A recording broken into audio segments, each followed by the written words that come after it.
I'm an 18-year-old young man, and throughout my life, my parents held exceedingly high expectations for me. They saw me as a representation of their status in society and aimed for me to excel in every aspect. From my earliest years, I felt the weight of their demands as they pushed me to achieve straight A's, win awards, join clubs, engage in sports, and participate in various volunteer activities. My life seemed to be meticulously planned from the moment I entered kindergarten. They insisted that I pursue a course I despised at a prestigious university of their choosing. Their motivation wasn't driven by my future success or financial stability. Instead, it was all about showcasing me as their accomplishment. Throughout my 18 years under their roof, they displayed no interest in my passions, hobbies, or dreams. They never bothered to inquire about my opinions, feelings, or thoughts. Concepts like freedom, privacy, and respect were nothing more than distant dreams in my life. In summary, my parents exerted complete control over every facet of my existence. They imposed strict academic standards, leaving me with no semblance of a social life. They made me dedicate countless hours to studying, even on weekends and holidays. Tutors and coaches were constantly monitoring my progress and skill development. Any mistake or failure resulted in harsh punishments, including public shaming in front of relatives and the few friends I had. Upon graduating from high school, my parents compelled me to apply for the course and university they had predetermined. They framed it as my sole option, denying me any say in the matter. They stressed that following their plan and making them proud was my duty and obligation, threatening severe consequences if I couldn't gain admission easily. They openly stated that university admission held more significance to them than my well-being and life itself. My worth and gratitude were measured solely by my ability to secure admission there. Unfortunately, their chosen course didn't align with my passion for the arts, which they were entirely unaware of. When they discovered this, their anger and disappointment were palpable. They accused me of squandering their time, money, and efforts, and claimed that I had shattered their reputation, hopes, and dreams. They treated me as though I were a criminal, with my father labeling me a failure and a disgrace. The repercussions they had threatened soon became a reality. As soon as they learned of my failure to gain admission, they disowned me and banished me from their lives. They handed me the keys to an old, dilapidated van and instructed me to leave, expressing their desire never to see or hear from me again. In that moment, it became evident that my parents had severed all ties with me. I didn't attempt to explain, apologize, or plead my case. Instead, I simply climbed into the van and drove away. Uncertain of my destination and feeling a mix of hurt, anger, and betrayal, I also experienced an overwhelming sense of freedom and relief, finally liberated from the oppressive grip of my parents. I roamed the streets in search of a place to rest and sleep, eventually stumbling upon a campground where I encountered a group of individuals living in RVs and vans. They extended a warm and friendly welcome, inviting me to join their bonfire and barbecue gathering. As we shared our stories, I confided in them with the unvarnished truth about my situation. In return, they offered empathy and shared their own experiences of leaving behind homes, jobs, or relationships for various reasons. Each had a unique story to tell, some fleeing from something, others chasing dreams, and a few simply seeking new horizons. Nevertheless, they all shared a common theme. They were living life on their own terms. Their acceptance and sense of value provided me with a newfound sense of belonging. Over the course of the next month, we stuck together, enjoying adventures and exploring the local area. We hiked, fished, swam, and indulged in games, all while engaging in lively conversations, laughter, songs, and dances. Together, we relished in food, drinks, relaxation, and mutual support. We also pooled our resources to tackle practical challenges like vehicle repairs, resource hunting, making plans, and ensuring our safety. Moreover, this newfound community helped me recognize the toxicity of my parents' behavior and encouraged me to pursue my interests and passions. They wholeheartedly supported my quest to find my own path and goals, inspiring me with their tales of overcoming adversity to achieve success. That month spent with them was truly transformative. However, during this period, my parents made no effort to reach out to me. The sole family member I had contact with was my grandmother. But my parents had cautioned me not to reveal my homeless situation to her, leading me to fabricate stories about my well-being. My grandmother had always held a special place in my heart, being the only family member to treat me with kindness and respect. She showed me affection, gave me compliments, and stood up for me against my parents' harsh and unreasonable methods of raising me. She valiantly defended me from their cruel criticisms and unjust punishments, providing solace during my times of distress. Despite residing apart from us, she financially supported my parents when they faced financial difficulties, frequently sending me money and supplies. She would call me at least once a week, and her spacious home always had a room set aside for me. She had urged me on multiple occasions to move in with her, and was well aware of my passions, offering unwavering encouragement and compliments for who I was. She never missed an opportunity to boost my confidence, acknowledging my intelligence, talents, and handsomeness. She recognized my potential and was willing to help me seize opportunities. Her love for me was unconditional, a stark contrast to my parents who would often deceive her about my health and misappropriate her money. They eagerly awaited her inheritance, planning their retirement around the belief that they would receive a substantial sum of money and property from her. Before expelling me from their lives, my father had issued a stern warning, insisting that I mustn't divulge anything to my grandmother, knowing full well that she would stand by my side. I chose to withhold the truth from my grandmother because I didn't want to burden her with the knowledge that my parents had disowned me. I didn't disclose the fact that they had forced me out of their house, providing me with an old van and cutting off all contact with me. I kept up this deception not only due to my father's threats, but also because I wanted to shield her from worry, knowing that she was elderly and frail. When my grandmother would call, I continued to lie about my well-being out of love for her. However, I realized that I couldn't deceive her indefinitely. After a month of living outside in the van and making new friends, I decided to come clean and share the truth with her. I mustered the courage to call her and confess everything that had transpired. By the end of our conversation, tears were streaming down my face, and my grandmother, too, was weeping. She did her best to console me and expressed her anger toward my parents, labeling them as heartless, selfish, ignorant, foolish, abusive, and neglectful. She immediately invited me to her home and insisted that I stay with her. Upon seeing me, she embraced me tightly, determined to care for and protect me. She even apologized for my parents' actions, but I was hesitant to impose on her by staying in her home. She wouldn't hear of it and wouldn't let me leave. First, she contacted her lawyer and updated her will, naming me as the sole heir to all her property. She then called my father and informed him that she had learned about everything, reading her will aloud to him. She declared that everything she owned belonged to me and admonished them for their terrible mistake and shameful behavior. She made it clear that she would cut them off from her inheritance, which was a significant blow to my parents, given their financial struggles and their reliance on my grandmother's wealth and property to maintain their lavish lifestyle and social standing. They had always expected to inherit everything from her upon her passing and had taken her generosity for granted. Subsequently, my father reached out to me, followed by my mother. They apologized, expressed regret for their actions, professed their love for me, and claimed to miss me. They wanted me to return home and promised to change. However, I saw through their intentions, recognizing that they were only trying to manipulate the situation to regain access to my grandmother's assets. In response, I laughed at their pleas and hung up the calls. I questioned whether I was being unreasonable for not granting my parents another chance. Despite my desire to continue my journey, my grandmother was opposed to it. She inquired about my academic aspirations and what I wanted to do with my life. My grandmother was well aware of my passion for art, so she suggested that I enroll in a community college in her locality. Despite my parents bombarding my phone with texts of apology, I hadn't made up my mind about forgiving them. My grandmother, however, made it clear that even if I chose to forgive them, she could never do the same for the harm they had caused me.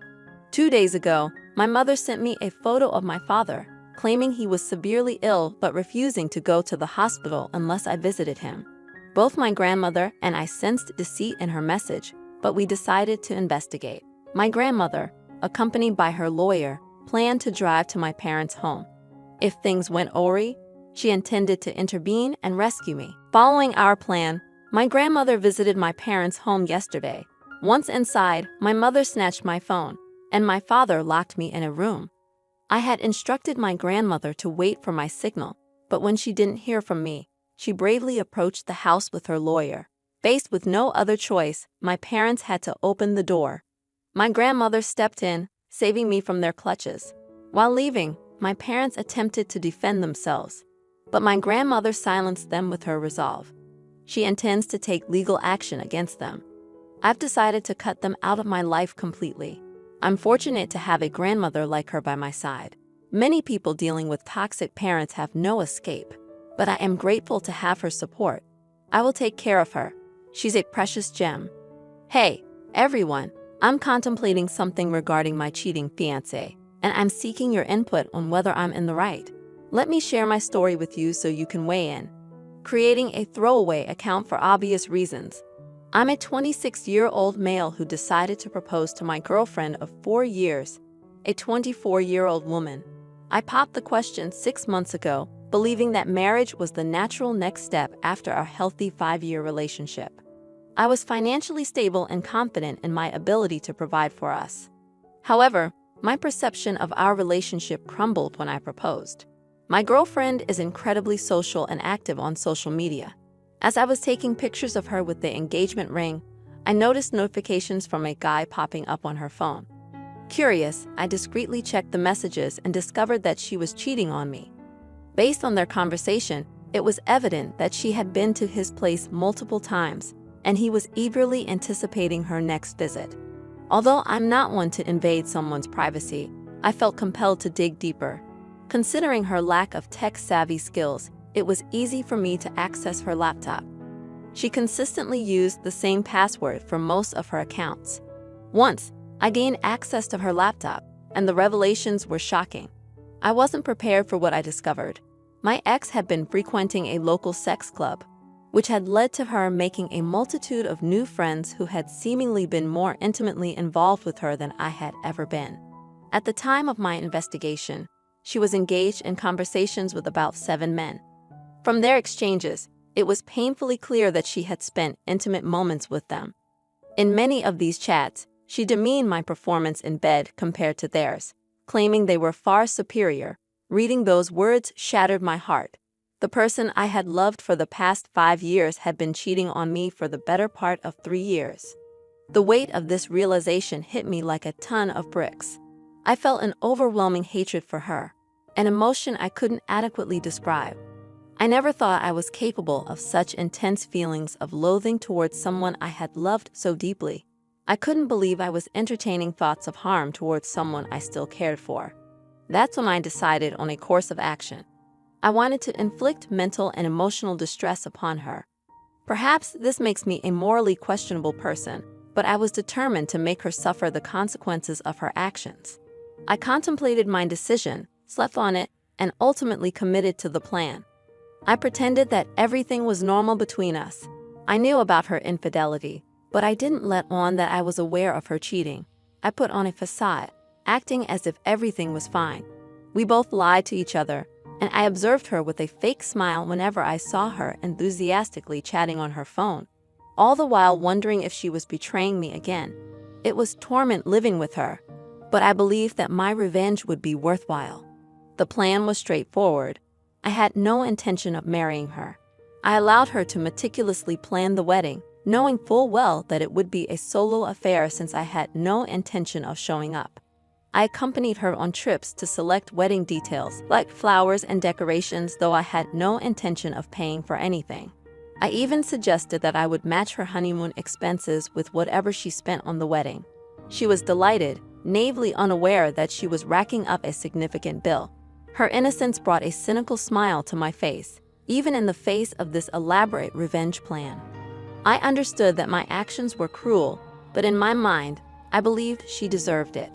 I continued to monitor her affairs, and unsurprisingly, she was still engaging in infidelity. Knowing this made it easier for me to witness her financial downfall over a wedding she would be attending alone. With our wedding just 2 days away, I found myself experiencing a touch of stage fright. I couldn't help but question if I would be considered a bad person if I followed through with my plan. After all, she was still cheating on me. Just 30 minutes ago, I confirmed that she was going to meet one of her partners at a bachelorette party. I had discussed my dilemma with my best man, and he believed that my actions were cruel when I could have simply broken up with her. Hello, everyone. I want to express my gratitude for your support and checking in on me.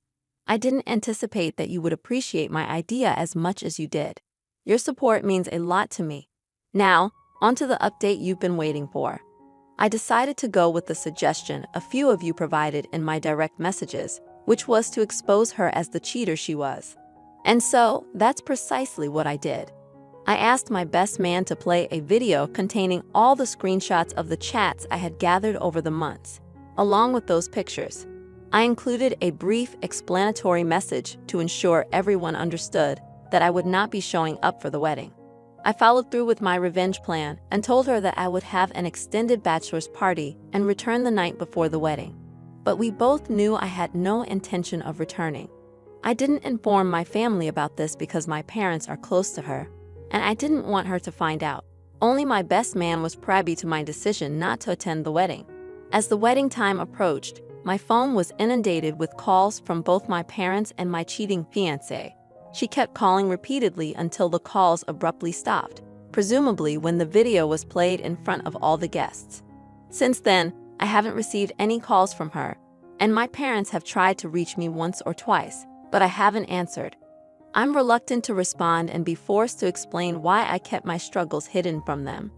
I stayed in touch with my best man, who provided all the details about how the events unfolded.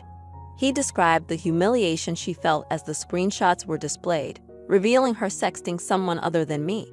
I had anticipated feeling a sense of satisfaction upon hearing the news, but the emotions I experienced far exceeded my expectations. Hello, everyone. The past 2 days have been quite intense. I finally returned home, which used to be the apartment we shared. The first thing that struck me was the absence of her belongings. It turned out she had moved out during these past 2 days. She left numerous voicemails on my phone, pleading for me to reconnect with her. In sum, she sounded angry that I had abruptly exited her life without offering any closure. Yet in the same messages, she would break down, begging for forgiveness for her betrayal. I recognized that her words were driven by her longing for the comfort of our relationship, but I couldn't bring myself to fall for her act again. I had devoted years to her, pouring my heart and soul into our relationship. What had I received in return? Heartbreak. I consider myself fortunate to have discovered her infidelity before marrying her, but it still pains me. I wish I hadn't found myself in this situation. In the following weeks, various events unfolded, and that's why I couldn't respond earlier. My ex decided she wanted me to cover all the expenses she had incurred for her wedding since she hadn't received any refunds and was displeased about it. She took me to court, and after weeks of not seeing each other, we finally faced each other. While I can't provide many details due to the ongoing court case, I didn't have to pay her a substantial amount. It was around 20% of what she had spent, and that was pretty much it. I had assumed that seeing her would evoke no emotions, but I was wrong. I felt terrible in her presence. I couldn't fathom how she thought it was acceptable to hurt me the way she did. I had wanted her by my side forever, while she decided that sleeping with others was a preferable choice. Now somehow I was painted as the villain for seeking retribution. I don't comprehend why she views my decision to distance myself and not forgive her as wrong. In my eyes, and in yours, I haven't committed a wrongdoing, and that's what truly matters to me. Honestly, this will be the final update I provide on this post. I have no desire to revisit the memories of this incident ever again. To the person offering advice, I appreciate your perspective, and you're right. I deserve better than what she has given me. As for exposing her secrets at the wedding, I've thought about it, but I've decided against it. I want to move past this chapter of my life. Hey, everyone. Thank you so much for tuning into today's stories. Remember, if you have a story of your own that you'd like to share, Please email it to the address provided in the description below.